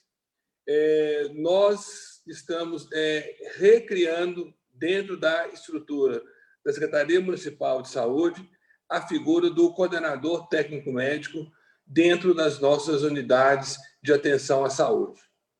Isso é uma coisa que eu acho que é muito importante, como o senhor havia dito. Sabemos dessa necessidade, dessa importância, e fiz o despacho hoje pela superintendência para que na próxima gestão nós possamos ter novamente a figura do coordenador técnico-médico dentro de todas as nossas portas de entrada pré-hospitalar fixa, imóveis, obviamente, dentro do seu coeficiente de profissionais atuando. Fizemos um convênio também com a UFG, com a Fundac, para que a telemedicina possa avançar mais na qualificação e na capacitação dos nossos profissionais, além do que o atendimento à distância, conseguimos colocar um sistema informatizado de regulação em toda a rede, 24 horas fixa e móvel, para que possamos ter uma padronização do nosso atendimento, para que, de forma eletrônica, seja mais ágil e com mais segurança. Conseguimos também dar andamento a um processo de compra de monitores multiparamétricos e cardioversores desfibriladores para todas as unidades de atenção básica, Sandro, além das pré-hospitalares fixas.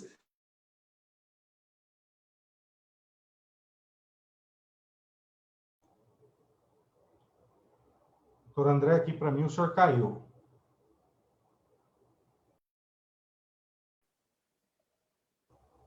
Ouviram? Conseguiu ouvir? Cortou, André, na questão que você estava falando, de onde você colocou os monitores e desfibriladores. Não, só para encerrar, que nós também estamos em andamento com um processo de aquisição de todos os monitores multiparamétricos, cardioversor desfibrilador, para todas as unidades básicas, além das unidades hospitalares fixas, para que possamos fazer um atendimento baseado em os protocolos de evidência com mais segurança. Só passar esses informes que está sendo feito aqui. Tá? Obrigado. Obrigado, doutor André. Passo a palavra ao doutor Marcelo Neto. Vamos lá. Trazer mais um diagnóstico do que eu já trabalhei. Quando eu participei da municipalização de saúde em 97, a gente preenchia os relatórios, e quando chegou no item rede hospitalar, 0. Ou seja, Goiânia não tem leito próprio de hospital. Goiânia é compradora de serviço. Trazendo o Estado. Na época, então, e hoje, é uma rede estadual onde ela é referenciada, né, para todo o Estado, 5 milhões, 6 milhões de habitantes. Né? Em 2014, eu fiz o diagnóstico pela Unimed na sua rede assistencial de urgência e emergência, também o mesmo diagnóstico, ou seja, ela não tem um leito próprio, ela é compradora de serviço. Em Paz também, eu trabalhei, é compradora de serviço, ou seja, não tem leito próprio. Né? Então, mais uma vez, e trazer também os demais, Unidas, os demais seguros, saúde, aí, né, dá 1,5 milhão de uma população, 1,5 milhão de vidas, né, população grande, são compradores de serviço. Então, mais uma vez, reforça a minha tese que eu acho que a gente tem que trabalhar no sistema de rede assistencial, rede de urgência e emergência, ter os componentes hospitalares dentro dessa rede. Todos nós precisamos da rede hospitalar. A rede hospitalar precisa também da gestão assistencial. É um casamento, eles estão unidos. Né? Então, é fundamental essa pactuação dentro de uma rede de atenção à urgência e emergência, quantificando as unidades de urgência e emergência, trazendo o perfil assistencial dela, das suas especialidades, a sua capacidade instalada e a hierarquização dentro da rede de assistência de urgência e emergência, a hierarquização do atendimento, dentro do hospital, acolhimento, a classificação, a gestão da clínica, leito de retaguarda, ou seja, uma infinidade de coisas que hoje nós temos um instrumento técnico para trabalhar. Né? E lembrando, Goiânia, a característica é compradora de serviço. É diferente do restante do país. Só tem um local no país, eu esqueci, não sei se é Teresina, que tem essa característica de Goiânia, característica de Goiás. Os demais, a maioria, tem algum leito próprio. E aqui não. Aqui todos são dependentes da rede hospitalar. Então é fundamental essa integração, essa união entre gestão, gestores e rede hospitalar. É só para trazer mais esse diagnóstico que eu já trabalhei, eu lembrei agora. Tá?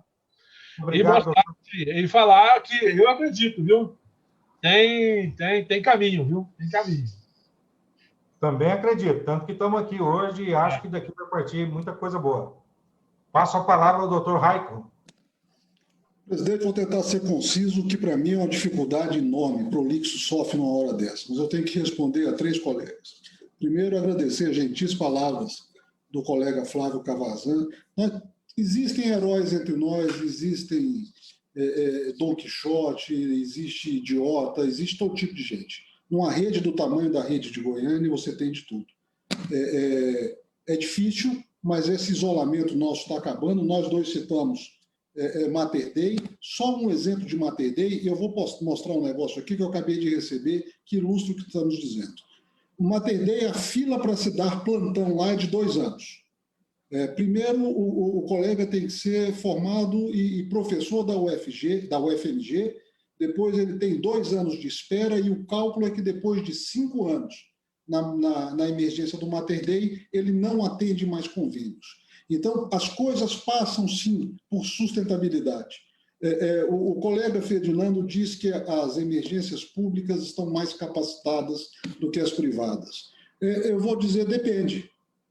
Depende do que nós estamos falando. Primeiro, não há o risco de sustentabilidade na área pública. A área pública, dinheiro nunca é o problema. E quando ele é bem usado, nós vemos o resultado disso. Acho que Sandro não concorda exatamente, mas a gente sabe. Olha o custo de um leito hospitalar na área privada e na área pública, você vai ver a diferença. Eu respondo por 17 hospitais em Goiânia. Nós temos 147. Então, quando eu digo ao pessoal de operadora que o dia que eles mandarem os pacientes para onde eles vão ou mandam os seus parentes, os problemas estão resolvidos. Então, voltando de novo à sustentabilidade, Marcelo e eu tentamos durante muito tempo um sistema lógico de chegada do paciente. O negócio não é o valor em si, é o fluxo. Quando você prepara um hospital para receber infartados e recebe dor de barriga e dor de ouvido a noite inteira, você quebra o fluxo. Quando um paciente com AVC vai para uma estrutura que tem alguém de sobreaviso e morre porque perdeu a janela, você quebra o fluxo. Então, o negócio não é simples. Se eu puder compartilhar aqui rapidamente, não posso.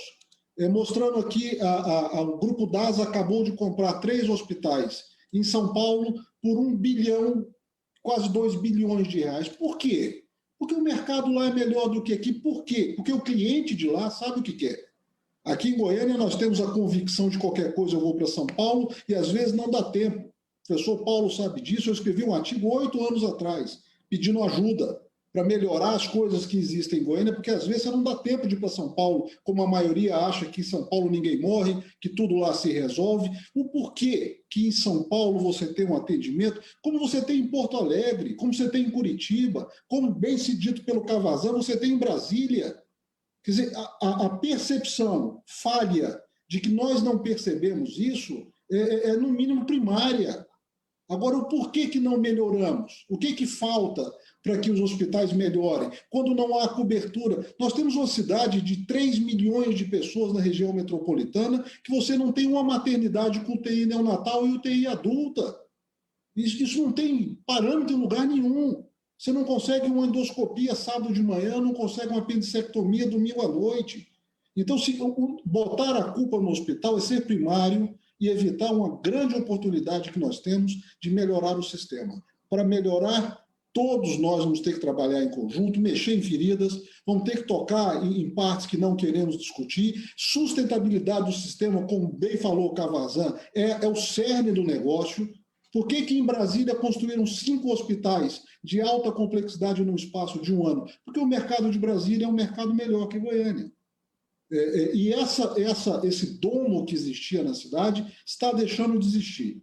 Semana passada eu encontrei em Goiânia o maior comprador de hospitais do Brasil. Está entrando aqui a Notre Dame Intermédica, está entrando o Grupo DOR através do Qualicorp. Haverá uma mudança em Goiânia, mas acima de tudo, é importante que os colegas entendam o que está acontecendo, participem, e que o cliente saiba cobrar, saiba exigir. Quando mandam ele para um lugar que ele nunca viu na vida, ele diz, não, eu pago esse plano de saúde, eu quero ser bem atendido onde o meu médico está, onde eu conheço. Então, assim, esse assunto não tem culpado. Se lembram um embate que eu tive com o Cavazan, e é sempre muito divertido, alguns anos atrás, discutindo culpa e responsabilidade. O que eu estou, mais uma vez, pedindo é que todos assumam a sua responsabilidade sem apontar culpa. Isso é a responsabilidade de todos que moram nessa cidade. Desculpa, me estendi, professor Paulo, mas eu não dou conta. Essas palavras, doutor Raico, passa a palavra para o doutor Pedro Santana. Boa noite a todos. Primeiramente, agradecer o convite em nome do Dr. Paulo Vence de participar dessa reunião com tão nobres colegas que discutem a melhor qualidade de prestação de serviço da nossa medicina no nosso estado. Primeira coisa, eu gostaria de reiterar de uma maneira muito clara que a Unimed Goiânia está totalmente à disposição para colaborar com essa estruturação da nossa rede assistencial de urgência e emergência. Tudo isso que o Dr. Marcelo Neto colocou, ele fez parte da criação de um belíssimo sistema, que é o sistema de regulação da Unimed Goiânia, foi criado lá em 2015, e que tenta, e desde o seu início, a hierarquização dos serviços, buscando isso que o Dr. Raimon colocou, onde nós deveríamos ter hospitais mais dedicados a determinadas condições para a gente ter uma maior resolutividade e, a partir daí, priorizar isso. É isso que nós buscamos, para não chegar a casos menos complexos em hospitais de tão alta complexidade que tem um custo muito alto para essa assistência. Nós temos essa noção. Entretanto, essa parceria, esse trabalho tem que ser conjunto de nós todos. As palavras que foram aqui colocadas, ninguém tem a mínima dúvida. Ou nós decidimos aqui hoje que nós devemos trabalhar junto, trilhar o mesmo caminho, pavimentar a mesma estrada, ou a nossa medicina vai continuar falha e nós trazendo aqui alguns problemas, como sempre, e tendo medo de, numa pandemia como essa, cair em qualquer um de um pronto atendimento e ter a dificuldade de ser bem tratado. Então, isso ninguém tem dúvida, a gente pensa dessa forma. Eu queria colocar mais uma vez que, em questão de remuneração, a Unimed Goiânia tenta remunerar da maneira mais justa possível aqueles cooperados que trabalham dentro dos seus recursos próprios. Lembrar da questão educacional que foi tão bem colocada pelo Dr. Fernando Carneiro, atual diretor da Faculdade de Medicina.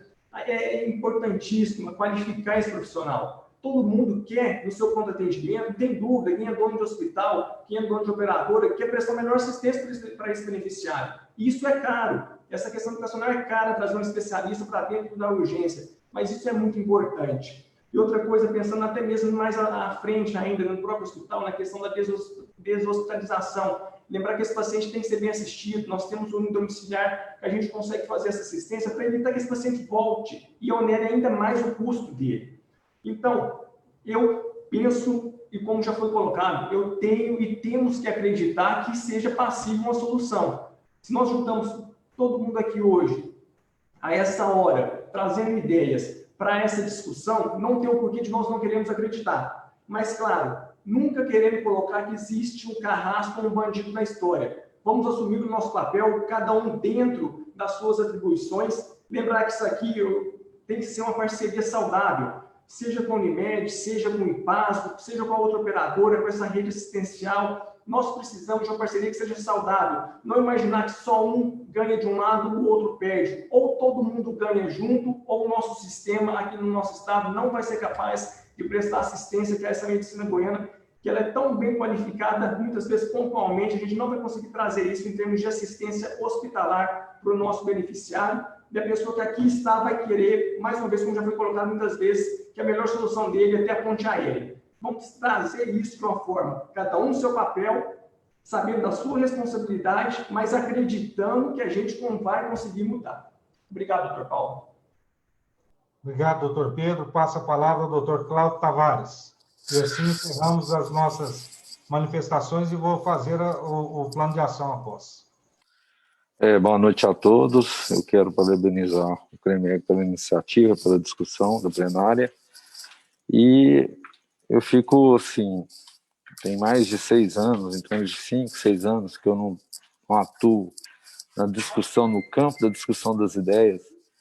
E hoje eu observo que a gente está tendo um ambiente mais favorável para fazer essa discussão. Então, a gente vê numa plenária dessas, houve a reunião de vários representantes, de vários segmentos, público, privado, e todos trazendo considerações, trazendo exemplos, sugestões, que até um certo tempo atrás a gente tinha esse campo das ideias concentrado em poucas pessoas. Então, eu observo essa evolução. O que eu não observo, por outro lado, foi o ganho, o avanço na parte prática, do funcionamento da rede de urgência, do funcionamento do serviço de urgência. Isso a gente não conseguiu evoluir muito. Eu acho que até pelo contrário, a gente conseguiu perder em alguns campos. A gente observa algumas cidades que melhoraram bastante o seu atendimento, outras cidades a gente observa que houve uma piora de atendimento, e isso recai em duas pontas, né? A gente recai no usuário e recai na figura do médico, né? Que, no caso, nós do CIMEG, a gente vive recebendo as reclamações de violência, agressão, falta de condições. Então, eu acredito que acho que é muito oportuno essa plenária, doutor Paulo Vence. E, assim, eu acredito na próxima, no que fazer agora para frente. Vai ser feita a comissão, o comitê para discutir a rede de urgência. Esse que é a parte prática. A gente observa, assim, inúmeras falas falando dos estudos, de como que aconteceu em algumas cidades, exemplo. Agora, eu sinto falta da gente ver a forma que vai ser feita a construção isso em Goiânia e no estado de Goiás. Colocar na prática um funcionamento de uma rede do tamanho da nossa, tanto na parte pública quanto na parte privada. Obrigado. Obrigado, doutor Cláudio. A ideia, Cláudio, e demais, é justamente a gente partir de uma referência, que é a resolução e as experiências que cada uma das entidades tem, para que a gente solucione aquilo que a gente encontra hoje dentro da assistência. Todos, sem exceção, acham que nós temos melhorias a fazer na assistência de urgência e emergência. As justificativas de cada um é que são diferentes. Mas o que precisa ficar claro é que se a gente fizer a mesma coisa que sempre fizemos, nós vamos ter os mesmos resultados. E os resultados serão ruins, que é isso que a gente está colhendo no dia de hoje. Então, essa é uma oportunidade única que nós temos de ter várias cabeças pensando na reformatação, no remodelamento da assistência em urgência e emergência. Eu anotei, inclusive, algumas coisas aqui que cabem. Primeiro, quero agradecer ao doutor Leonardo Emílio. Temos mesmo que criar uma comissão de uma Câmara Técnica de Urgência e Emergência ativa. E aí, dentro da maçonaria, a gente fala, quem tem a ideia é o dono da razão. O senhor já está convocado, vai estar lá junto conosco. Então, junto com outras cabeças que nós temos aí do Conselho, para pensar sobre isso. O doutor Raico colocou em sua fala a ausência de cumprimento de alguns hospitais frente ao atendimento de urgência e emergência. Nós estamos sendo coniventes. Então, nós vamos ser mais rígidos. Aí, Cláudio, entra as entidades médicas, entra o CREMEGO, porque o CREMEGO, nesse caso, ele tem que fazer uma fiscalização. E digo a vocês, não há falta de fiscalização. A falta de cumprimento daquilo que é devido. Porque não nos deixam cumprir o nosso papel. Nós chegamos, nós expomos, nós colocamos, e aí há uma decisão ou outra que nos impede de cumprir essas ações que o CREMEGO tem. Só que o CREMEGO sozinho é uma coisa. E a sociedade médica cobrando que isso aconteça? E a sustentabilidade e a viabilidade dos hospitais que fazem bem feito? Então, nós temos que começar a enxergar a saúde de uma forma diferente do que nós enxergamos. Não é porque nós temos uma porta aberta hoje com um médico lá dentro, ou com poucos profissionais, que isso quer dizer assistência. Então, o que eu proponho aqui é que a gente traga mesmo dentro dessa Câmara Técnica, não só reflexão, mas ações para que faça isso acontecer. E falo a vocês, o CREMEG tem condições de fiscalizar tudo isso que vai ser proposto e a gente, enquanto entidade médica, todos nós temos condições de cobrar de quem tem direito. O que nós não suportamos mais é uma falta de assistência adequada a todos que nós conhecemos. E outra, participando dela. Então, e digo a vocês que não é pessoalidade. Por isso que eu não quero denuncismo, não quero pessoalidade e não quero falar de instituição. Gente, quem precisa da assistência é a população. Se ela é uma população que precisa de atendimento ambulatorial e está indo à urgência, é porque ela não está conseguindo ir a um consultório. Porque é mais prático para ela procurar uma urgência. Só que ela dá com burros na água. Porque aquele cara que está no consultório é um cara especialista, que vai diminuir o caminho dela da assistência, vai dar uma linha de cuidado melhor.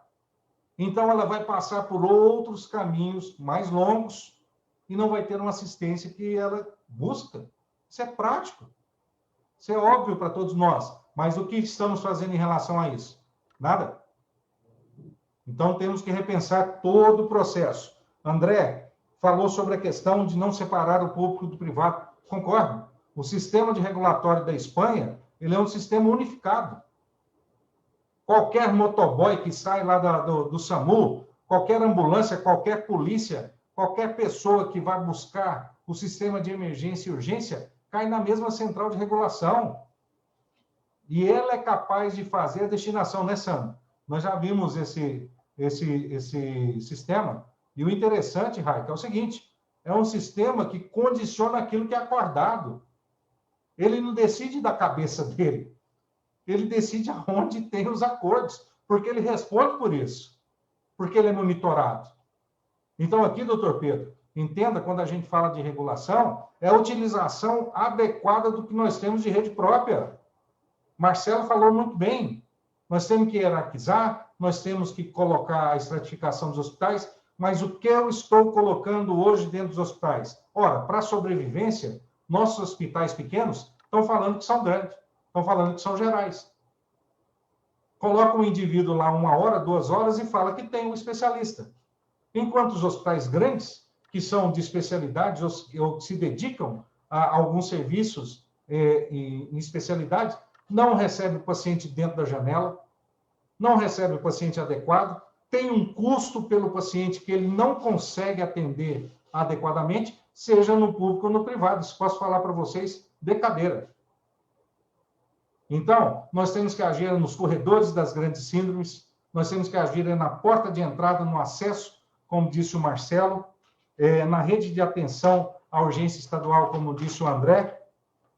E aqui o que eu proponho para vocês é, todas essas ideias que foram hoje conectadas, elas serão discutidas. Quero que cada uma das suas entidades participe da nossa Canatec, serão convidados.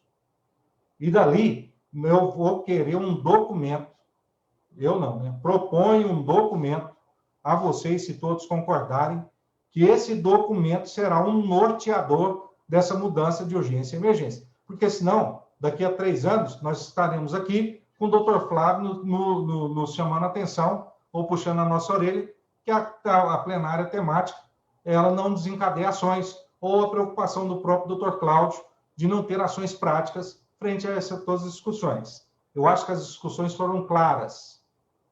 Elas mostraram alguns caminhos. Elas saíram da mesmice. Então, cabe aqui a gente desempenhar desenvolver essas ações. Quanto à questão final, eu quero dizer a todos o seguinte: o CREMEGO, o CFM, vai continuar batendo. Queremos seu apoio, André, queremos o apoio da doutora Fátima. Diretor técnico tem que ser médico. O diretor técnico carrega uma farda que eu deveria estar mais magra, aí uns 20 quilos por conta do gol, viu, Sam? E não é fácil. Você viu que todas as resoluções do CFM falam assim, se você não tiver em quem bater, bata no diretor técnico, que ele é o responsável. Mas é lógico que ele é o responsável, ele é o que entende de todo o processo, ele entende do acesso, ele entende do dimensionamento, ele entende dos seus recursos, ele é capaz de destinar a melhor assistência àquele que ele recebe. É ele que conversa com as especialidades. É o Dr. Carlos que eu busco para falar sobre ortopedia. Não vou decidir da minha cabeça. E é a partir dessa conversa que o Dr. Carlos dimensiona aquilo que a gente faz ou deixa de fazer dentro do nosso serviço. O não cumprimento hoje dessa resolução, que o Marcelo falou que ela é uma resolução dos sonhos. Não, gente. Se o Marcelo me permitir, obviamente é meu professor, mas se ele me permitir, Marcelo, isso deveria ser o mínimo que a gente deveria estar fazendo. O mínimo. É que a gente não dá conta de equalizar isso na prática. Aí a gente se acomodou naquilo que a gente faz de errado, ou não consegue fazer, e está achando que é aquilo que é o certo, porque é aquilo que é o possível. Então, eu agradeço a todos, que acho que nós temos que partir aqui para soluções práticas mesmo. Convido a todos a compor essa Câmara Técnica e, a partir dessa composição, nós vamos ter vários outros desdobramentos. No pré-hospitalar, na urgência e emergência, na retaguarda, sistema público isoladamente, sistema privado isoladamente, conjunto, tudo isso a gente quer propor a todos vocês, ok? Pessoal, agradeço a presença de todos. vou divulgar a todos vocês. Gostaria só de quebrar só o protocolo para dizer que essa discussão, Sandra, ela é estadual mesmo, porque a gente convocou, inclusive, os 2 maiores polos. Nós convocamos a Secretaria Municipal de Saúde de Goiânia e convocamos a Secretaria Municipal de Saúde de Aparecida. Acho que é o Murilo. O Murilo está caladinho aí, mas foi convocado e sinta-se à vontade em estar conosco na nossa Câmara, então, tá certo? Quero desejar a todos uma boa noite, que tenham saúde em suas famílias, fiquem com Deus e estaremos em breve marcando uma nova plenária para saber quais foram os resultados e quais as ações, doutor Flávio. Estou devendo isso ao senhor e ao doutor Cláudio. Fiquem com Deus.